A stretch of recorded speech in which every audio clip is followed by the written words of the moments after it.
one of our daughters says, well, let's go to Indiana and be with the grandparents. And the first thing I was like, why? Yeah, this is my time with you. Like, what about me came out? Is that what happened? So exactly. Thank you. Yeah. I literally was reading What About Me. And it's like, she's so right. I have a book for every problem. You do. You do. Yes. Are you ready to talk it out? I hope so, because we have the best group of women here that you could ever ask for. Well, that's and as true. you join us, exactly, group. what else could we need? We've got Joyce, we've got Erin, and Holly Wagner with us. Yay. It's so good to have you back. We love having you with us. I love being here. It's like talking to the girlfriends. It's the best. Yes. Well, this is Christmas season, so everybody's Did it feel like it came fast to you? hurrying around. You know, it comes so quickly. It does, every It's year. Time flies. So, everybody's hustling and bustling and trying to do all the fun stuff and get all the work done. And so we thought we'd talk a little bit about Christmas with maybe a different attitude and maybe not missing out on some of the miracle moments that we might glaze over as we're trying to be too busy. So how do you guys feel about Christmas? Just honest answers. I love it. I feel a little overwhelmed. I'm ambivalent. What do you guys think? I love it so much. Yeah. Next. Me too. I'm all in. Yeah. I'm all in. I love it. I love like decorating the house. I love having lights on the outside. I put my lights on. Are you ready for this? Like November 1st. Like the house is decorated November 1st. No Thanksgiving. You just go straight to I Christmas. just go straight to Christmas. Oh, I like it. Because I love it. I love it so much. And so I'm like, why wouldn't I have it up for 2 months then? And that's more and more common. It is. You It know, is? for Okay, a well, lot I of don't people. feel so bad. Yeah. Do you do that? Do you decorate for Christmas early? Well, I haven't done. Do you want me to come to your house November 1st, Joyce? I don't exactly get on the roof and hang lights. You're not hanging up those lights up there on the top. I love Christmas. I think that I think there's a huge problem though with people forgetting what Christmas is really about. Yeah. And it just gets so commercialized. It does. And that's what I would like to see people slow down enough to really pay attention to the Savior that is born then. Yeah. Or was born then. I had that thought last year because I've got little kids, and so they have so many activities, and there's just all this fun stuff to do with them. But we got to the point I thought, I'd bet that if I asked them why they're so excited about Christmas, their first answer is not going to be Jesus. It's going to be Santa Claus. Yeah, it is. And so it just made me think, what am I teaching them by how I'm acting during this season? So it's an important conversation to have. Good. It's good. I remember when our grandson went to preschool for the first time and actually heard about Santa Claus. He didn't know what Santa was. And it's not because, we try to avoid it or anything like that. He was just little and it hadn't been a big deal at their house. And then he was like amazed, like, how could I not know about this gift-giving man for so long? It just changed everything for him. That's so cute. But it is so different for families to try to figure out how to balance all of that, how to have a great time and make it a magical season and keep the focus where it needs to be. And sometimes, it can be stressful, especially if maybe things are different for you this year. Like if you've had a loss in your family or you're going through some difficulties, or if your family is going to get together and you're not looking forward to it. Oh, that wouldn't happen. All those things that people deal with. Yeah. So we're going to start off by asking people if they're a Martha or a Mary. So here's Joyce teaching about the important difference of not letting important things pass you by because you're so busy, and then we'll get real practical on how to avoid some of those traps. In Luke chapter 10, beginning in verse 38, we have the story that we call Mary and Martha. And some of you here today would be more like Mary, and some of you would be more like Martha. I, of course, am like Martha. And here's what we see.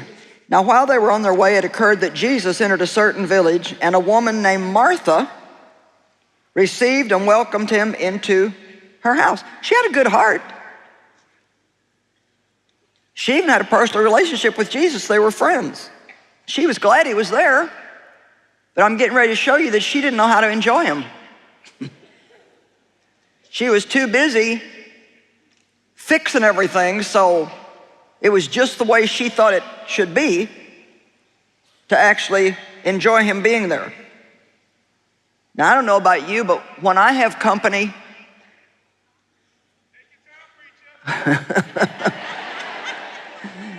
when I have company, sometimes I'm so caught up in trying to take care of everything for the party that I never get around to enjoying the people that are there.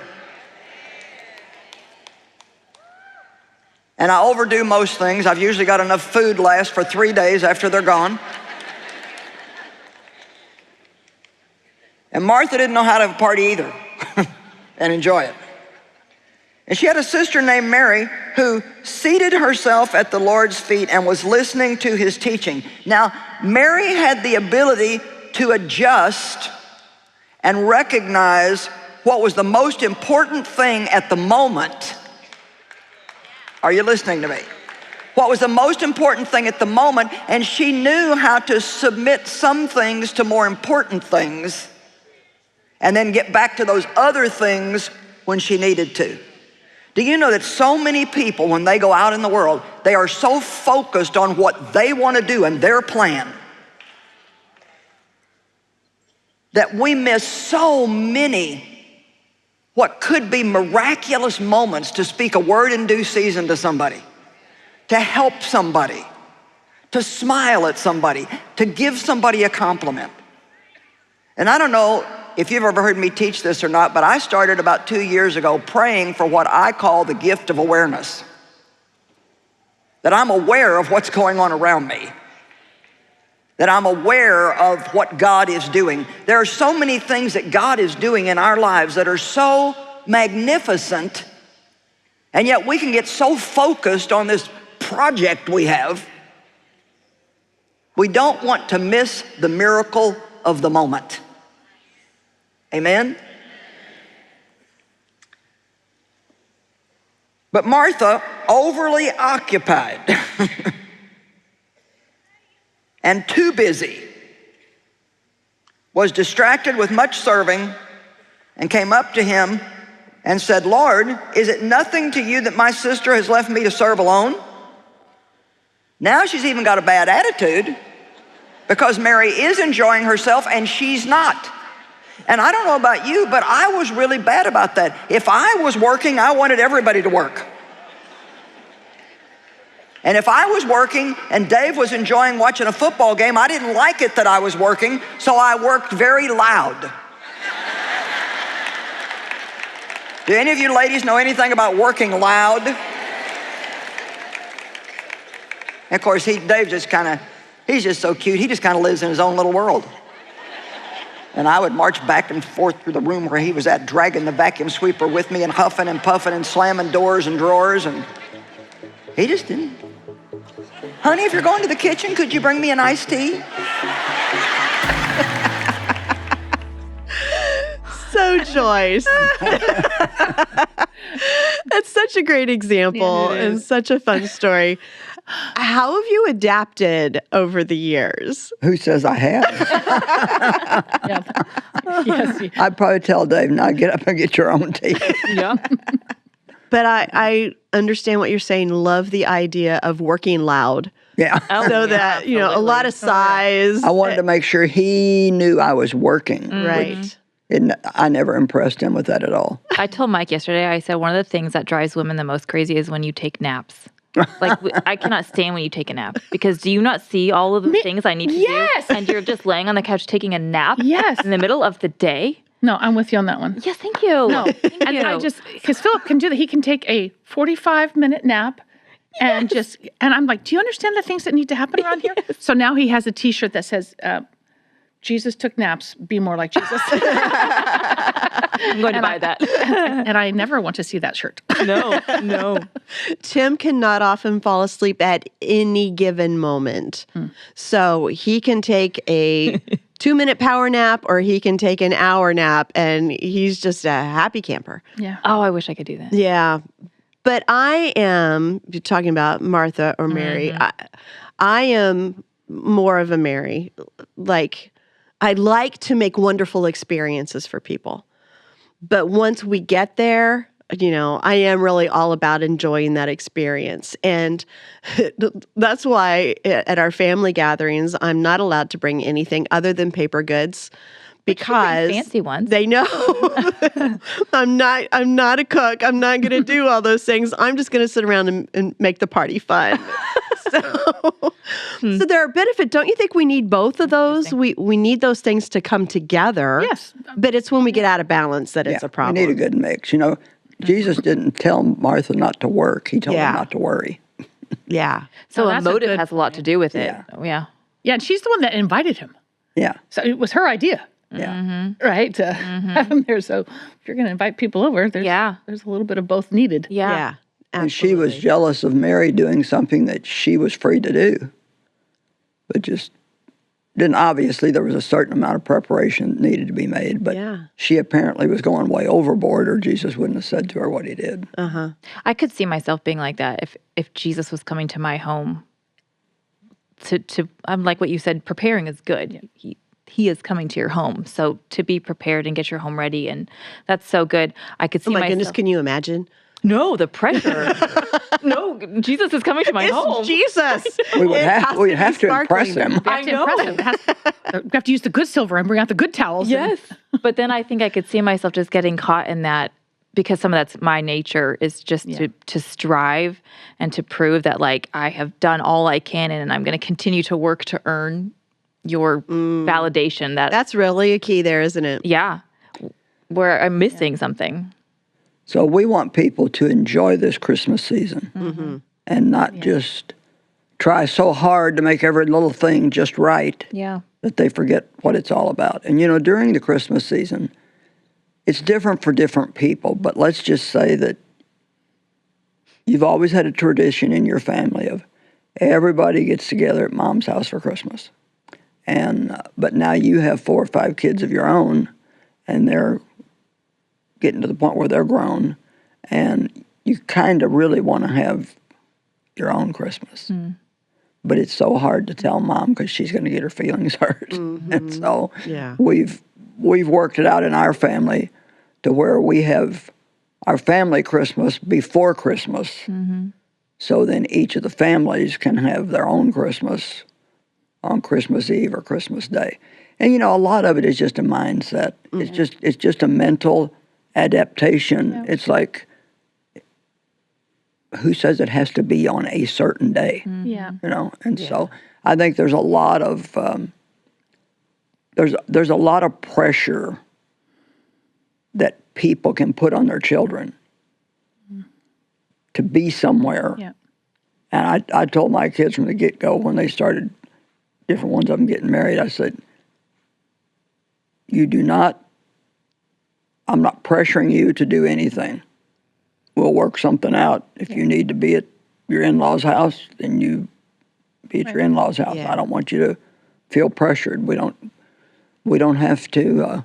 That would relieve a lot of Absolutely. people's angst at Christmas. Yeah. Just like my daughter and her husband, when they got married, he had 2 little girls. And so there's this blended family now. And so then that changes some of the dynamics. So you have to be flexible. To your point, it doesn't have to be on the day. Right. It's about the season. It's about Jesus. So celebrate it a different day as opposed to being so adamant, Right. If you need to. And then now she's a 911 operator. So she's not always going to get Christmas Day off. Right. So just learning to be flexible and relax with it, I'll tell you my terrible story. I'll just share my shame openly with you. Good, because should I get my notepad out? Yeah.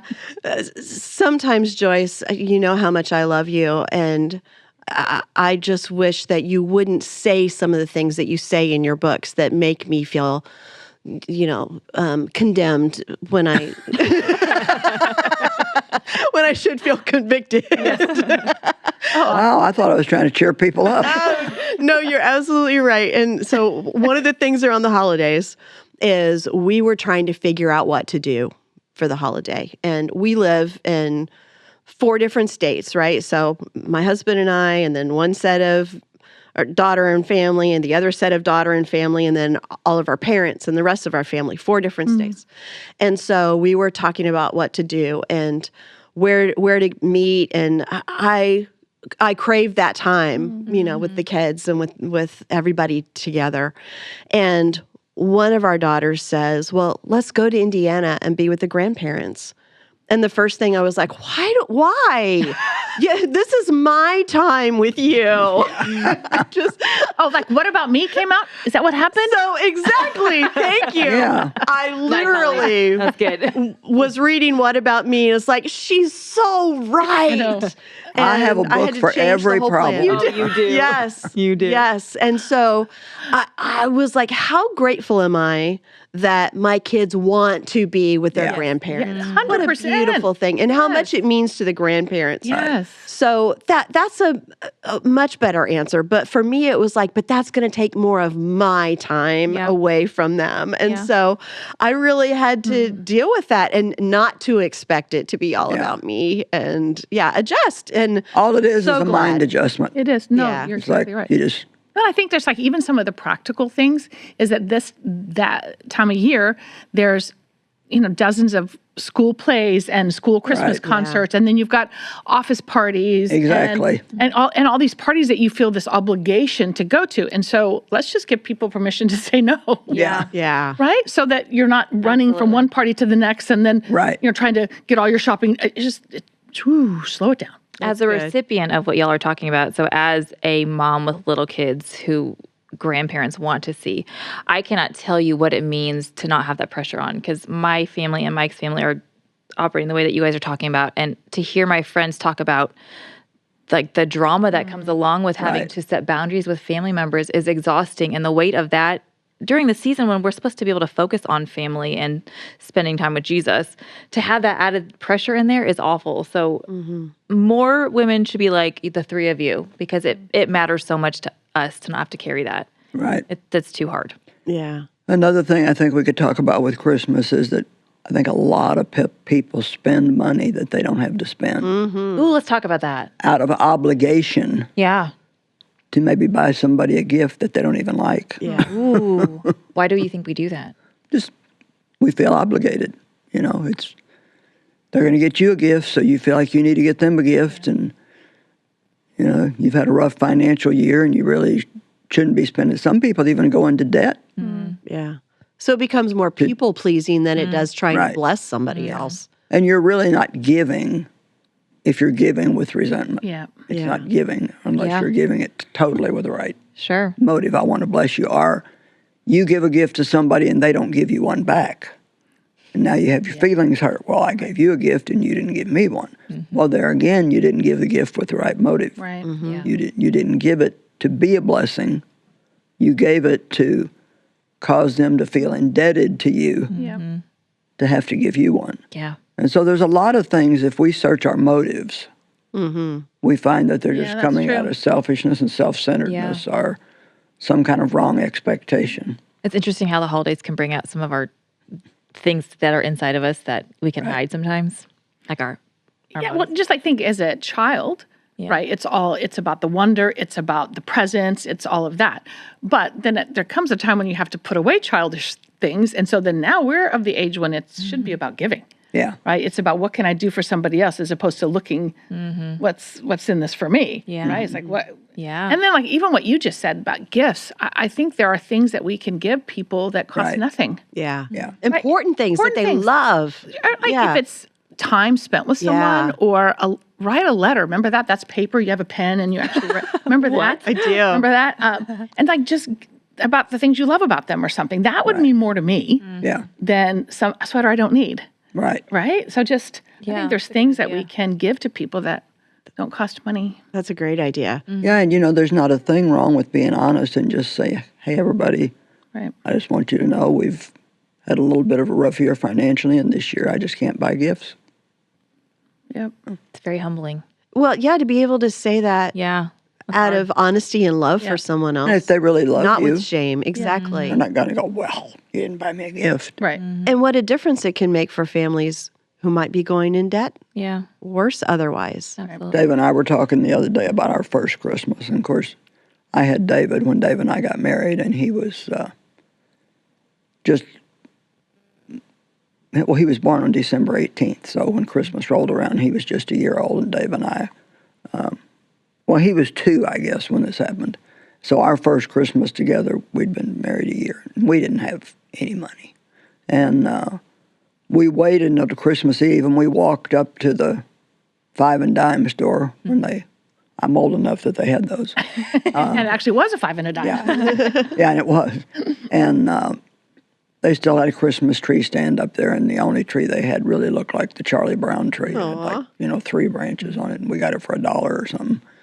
And we took that home, and the only thing we could afford to buy him was a little truck. And but he wasn't unhappy. He was happy with his truck, and we hung 2 or 3 bulbs on the tree, and he didn't know the difference. And so really, you just all you can do is what you can do, and then you don't need to worry about it or fret about it. Most people say when the holiday season is over, including New Year, I'm so glad, I'm so ready to get things back to normal. And so why do we have to make it so abnormal? Yeah. That we are glad when it's over. Oh, that's good. But I can hear a lot of people right now with what you're talking about with gift giving, saying, "Oh, I couldn't do that." Because that would be hard to say that we're not going to do this year.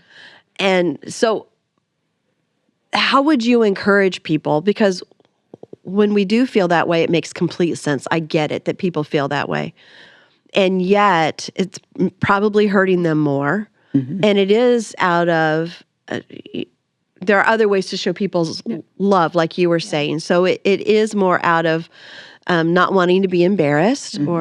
So how would you encourage somebody that it's okay to make some really hard choices? Yeah. You mentioned boundaries, to set some boundaries that are right for you or for your family.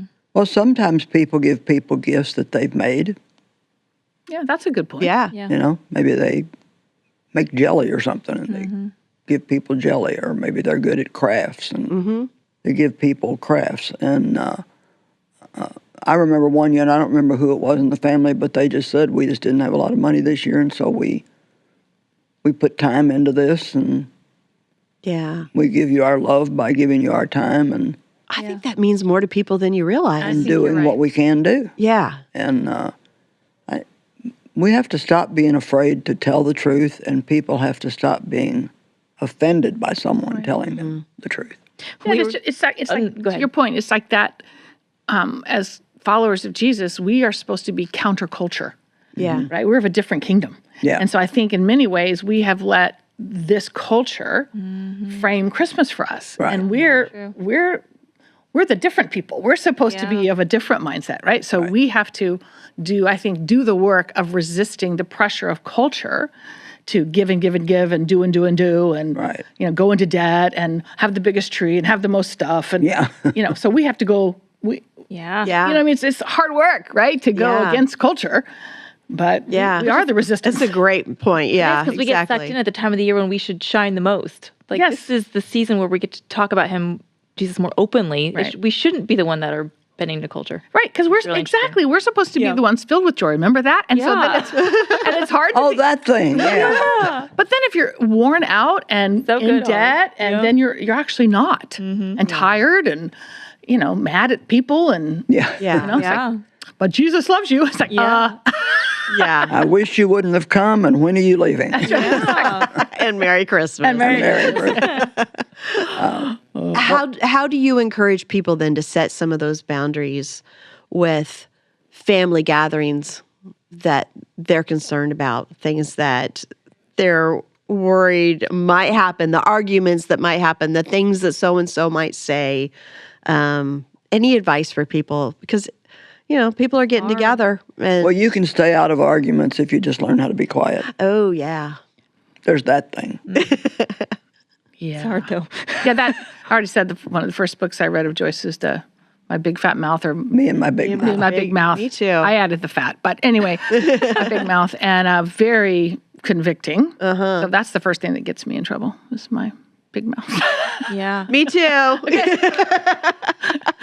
So, like we your point honestly, if you just, especially if you're with people that are a little more disruptive, you can tell this is not going to go in a good direction. You can just be quiet. just eat your mashed potatoes and be quiet. Eat your potatoes and be quiet. Do you address it before you start? Like if they're coming to your home, do You you? just say, I'm going to be quiet. Yeah, there will be no. This will be a silent meal tonight. No, do you address like the elephant in the room? Like tonight, we're not going to talk about these certain topics because they don't go well, or is it worth bringing up and setting those boundaries up front to the family? Well, I think if you have people there that almost always argue about politics, Yeah. Then I don't think it's inappropriate if it's your home to say tonight politics are Yeah. off the table. We're just not going to talk about them because it always ends up in an argument. And we're celebrating Jesus' birthday. Yeah. We don't want to do it by having an argument. Yeah. Yeah. And I think, sometimes we have this sentimental picture in our head of what Christmas should be. So maybe we've watched the movies a lot. And so we have this sentimental picture, and then we have to sit down at the table of our reality. Yeah. Right. And it doesn't look like that movie. There's no, peace on earth happening. Right. There's no peace. There's no peace happening. And so I think sometimes we have to just be honest that about the reality of the people that we are at the table with and do life with. And to your point, you can just be quiet but then don't you think it's okay? Like if there is, every time you go to this person's gathering, it always ends up terrible, you don't have to go. Right. Like you can just say, this year we're not doing that. Right. Yeah. Our family's going to have something at our house. We're not doing it because every time we go, I come back feeling horrible or whatever. Yeah. So don't you think you have the right to just say, we don't have to go? Absolutely. It's also important to realize that your Christmas doesn't have to be perfect. Yes. That if everything doesn't go exactly the way you wanted, if everyone doesn't get along perfectly well, Jesus is still the point of this celebration. He is still coming to change all of our lives. And so Christmas does not have to be perfect for that to work. Yeah. And I think for us to let go of some of our expectations, Yeah. it helps a lot. Yeah. We had a really hard Christmas last year because Mike's stepdad had just passed away, and then no family was in town. So it ended up just being Mike and I and the two kids, and that's never happened before. So the kids were distraught that they had no grandparents with them. And it was really hard for Mike. There was a lot of grief that weekend, so he was angry, and it was not our best Christmas. It did not look like a Hallmark movie I had just watched. And so I remember crying and thinking this is not what it's supposed to be. Yep. But as I look back on that year, there's also something really sweet about how difficult it was because the four of us were together. It was still about Jesus. We were able to talk to the kids more connected about what we were celebrating. And we watched movies all day in our pajamas. And we made memories with what we were given. Yeah. And it wasn't perfect and it was painful. Right. But I still don't think I would have traded it because it was really special at the same time. So I think that's really important. Yeah. It may not look the way we want it to, but that doesn't mean it's not, that can't be special. Yeah. Yeah. Something that we started doing about 5 years ago is we have a Christmas, one evening, one meal with just our grown children. That's special. No grandchildren, just them. Because the day that all the kids open presents, it's just like total chaos. And so my kids realized they didn't even get to see Dave and I open our gifts that they had got us because there was just so much hoopla going on in the room. And the same way with them, And so we started having just that one evening with just them. And then the next day, we do the full family thing. Oh, that's special. You need to find what you really can enjoy. Yes. And do that instead of saying, well, it has to be on this certain day and it has to be at this certain place. And we have to eat turkey. We can't eat, whatever. Right. And simplify it to where you can actually Enjoy it. enjoy it. And then seasons change. Right. So what you just said, you do things with your adult children that, 20 years ago you weren't doing. No. It's different. So I just think being flexible with the changing seasons. Yeah. Right. With kids Absolutely. and family, and as opposed to sticking to a, Yeah. what always was, we have to keep doing that. Or So what do you do? What do you guys do to keep, since we're talking about keeping Jesus the center of it, so what do you do? What are some practical things that you do? I've been so grateful for things that our family set up that we've been able to continue to do. Some of the things like my husband's family, they always would have a birthday cake for Jesus, and it would be just for the little kids, and so they'd light the candles, and it gave a time to tell the story of why we're having Christmas, not just about all the gifts. And then good. we would often go When would you do that? When would you do the birthday cake thing? It would usually be like early Christmas Eve, not at night, but in the day where all the kids are awake and not grouchy, and they haven't opened so many presents. They just want to play with toys and all those things. But it would just kind of focus things. And or another thing is making sure that we're helping other people in some way. So Yes. going somewhere like to a nursing home or to shut-ins in the church and singing to them and spending time with them, or finding a family that we could do something special for and make sure that the kids are aware that they're a part of making a difference in someone else's life. So just pointing everything back to Jesus where you can. Yep. But not forgetting all the gifts. It's not like you have to be so focused that you can't have Fun. any of the frivolity. I mean, that's why God set up feasts. He wants Yeah. people to celebrate. So finding that balance. He really liked parties. Yeah. He was always having a party and a feast, and they were not optional. They were commanded, and they were days long. I love it. Days. What we started doing in our family is having what we would call a king or queen of Christmas. And so we rotated through all the adult children and let them decide this Christmas, so that way it alternated. It wasn't always the same. So like one person said, we're going to do all handmade gifts. And everybody made something. And then another person said, here's our limit. So we're not spending too much. Right. And then another time it's like, we're not going to do gifts. We're going to play games, and we're going to do these other things instead. Because everybody, something different is important to their heart. Right. Yeah. And it gave it a chance. What was really nice That's is a great idea. Christmas was different every year, and we loved it. That's a great Well, idea. and a lot of families have done where they've gotten to the point where there's so many people in the family that they just draw names. Yeah. And you get one person a gift. You Right. can't- Yeah, we I did mean, a lot of that too. it's silly to go in debt trying to celebrate Jesus' birthday. It is. Yeah. It is. Remember, it's his birthday. He's mean, supposed to get the presents. Right. What things have you done to keep Jesus at the center?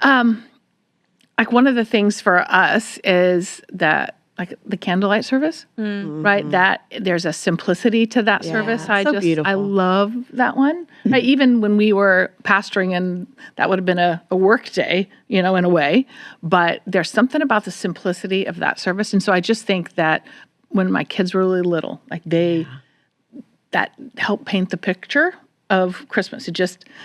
And then this is like another little random thing, but I would get a nativity scene that was kind of durable. I mean, I had the pretty ones that you put up, but then there's the durable, and I put it on a table like this.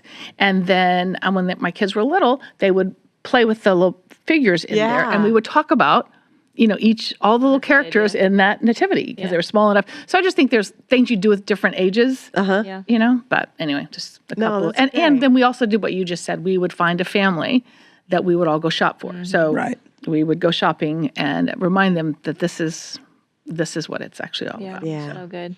One of the things we do when we have our adult children is before anybody's allowed to open their gift, they have to talk about things they're already thankful for that God's done for them. That's good. That's a great reminder. Erin, you brought up the fact that your Christmas was so different last year after you had lost Mark. What are some things that you would encourage people with to get through the hard Christmases with grief or with a change, maybe a new diagnosis or who knows what, Sure. but where there's just a heaviness at Christmas? For For Why are us, you all looking at me? She asked you. but you know the answers. So for us, it was important that we just accepted that that's what was happening. Like there was tension already, and we needed to identify that this is what we're experiencing it. And so putting words to the fact that we are feeling grief this Christmas helped us kind of understand why we felt so strange and just off. And then it helped us kind of process, okay, now how does this look now? What are we going to do that's different? When Mike was used to doing the Christmas gifts with Mark the night before, and now we can't do that, what new thing can we do? And also just sitting in it. I mean, it was just sad. So we just needed to just talk about it and just accept that that's kind of where we were and not push past it. And we talked about Mark. We would remember stories about Christmas with him. But Allow yourself to feel it.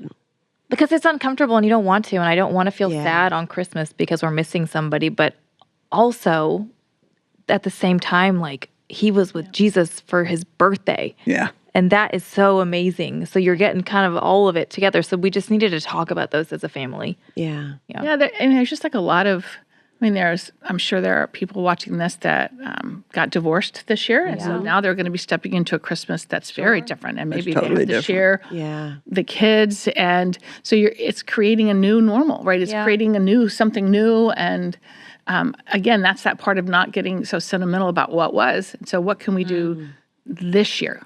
Right. So maybe you're a woman's watching this, and so this year the kids are with the ex-husband, so she's by herself. Yeah. Right. So now, so find something to do that day. Go serve somewhere. Go feed people. Go hang out with your girlfriends. It's just like do something different, right? As opposed to just sitting at home being mad. Yeah. Something is an I option. think. Yeah. No, you're right. Something I think some people do, and I don't mean this. I understand people that are grieving or that they've had a loss, but I watched my aunt, whose husband, my uncle, died probably 25 years before she did. And she would plan to be miserable on his birthday. Oh. And she would plan to be miserable on their anniversary. And plan to be miserable at Christmas, Thanksgiving. Yeah. And you don't have to be. No. You know, you could look at it, Right. like you said, a different way. This is Right. Yeah. had a lot of good years. Right. Things are different this year. Right. But would the person you lost actually want you to be miserable? Right. That's a great question. That's a really good question. Yeah. There's probably almost a guilt, like I shouldn't. Be having Oh, fun yeah, because absolutely. they're not Yeah. here. Right. Absolutely. Right. A lot of people do think that. They think that if they have a problem with one of their kids, they can't be happy. It just wouldn't be right. And Yeah. you can and you should be. That's important to hear. Yeah. Give yourself some permission Yeah. that it's okay to experience joy, which is very different than being happy in your circumstances. Right. But There's always a I love positive that. way to look at everything. Like, you know, I like we used to do funerals, and now most people do what they call a celebration of life service. And that sounds so much better It does. than a funeral because that person had a life and Yeah. there were a lot of good things to say about them, and find a way to keep everything positive. And I don't mean that you don't grieve. I don't mean that you're not hurting. I get it. I understand it. Right. I don't mean what I said to sound bad, but let's just say somebody's been gone 5 years. I mean, do you still really have to make that day miserable? Right. Yeah. I don't think so. And I don't think it pleases God, and I don't think it would please the person that you lost. So some of the things we want to encourage people to do as they go into this holiday season is not to be so caught up in all of the to-dos and all of the things that have to get done that you miss the miracles in the moment. You can say no to a party if you want to. Yes. That's good. You could say no to a family gathering if Yes. Yeah. if you need to, if it's healthier for you. Like if we're so busy that we aren't reading our Bible. Yeah. Really Yes. good point, Holly. Yeah. Yeah. Remember? Yeah. But that's what happens. Like does. especially this time of year, you get so busy doing things that you're not even reading your Bible. Not to overspend. Yep. Give yourself the freedom not to get in debt and to say no if you need to gifts. So setting some healthy boundaries. Yep. Very good. And if things need to be done differently, just set your mind to do them differently, and don't grieve over all the years that you did it this way that you can't do it that way anymore. Yeah. Yeah. Don't expect Christmas to be perfect because nothing is, and that's okay too. Expectations are a big one. Yeah. I think that is. And largely do remember what Christmas is all about. Yes. I think we can often be surprised what God does. Like you were saying, looking back at it now, it was a special time, even though it was so painful, that God can amaze us and bring us gifts and supernatural peace and things that we never expected when we give it to Him and celebrate who He is above everything else. Absolutely. Yeah. One of the stories I remember, I've actually used this story. I do still give Joyce credit for it. By the fifth time I used it, I probably won't. But just kidding.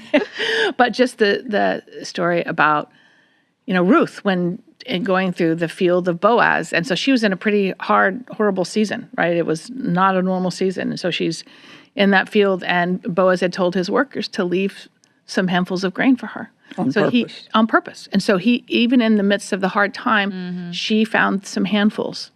And so I just think that this Christmas might be a really hard season for people, but are you looking for handfuls? Because God's giving them to you. Right? There are those handfuls. This is Romans 15:13. It says, "May the God of your hope so fill you with all joy and peace in believing through the experience of your faith, that by the power of the Holy Spirit you may abound and be overflowing, bubbling over with hope." And that is our prayer for all of you this Christmas, whatever the situation is. And I know some of you may be going through really hard times, and we're sorry. But God is in the midst of that hard time too, and He's grieving with you and loving you through it, and through all the hecticness and your schedule and all the pressure that you feel, the things that maybe you have to do for work or for family, whatever it may be. Just keep giving it to Him. Keep giving it to Him. Ask Him to tell you when to say no. Ask Him to tell you who you should reach out to help. And we really believe that this Christmas season for you can be something so much more than you ever imagined, that the wonder of the Lord will just encompass you and love you in a way that you never knew possible. We love you all. Thank you so much, Holly. Thanks for having me. We I always love talking about Christmas. love having you here with us. Me too. And girls, love you both. Love you. Love you, love you, love you. And we'll see you all next time. Merry Christmas. Merry Christmas.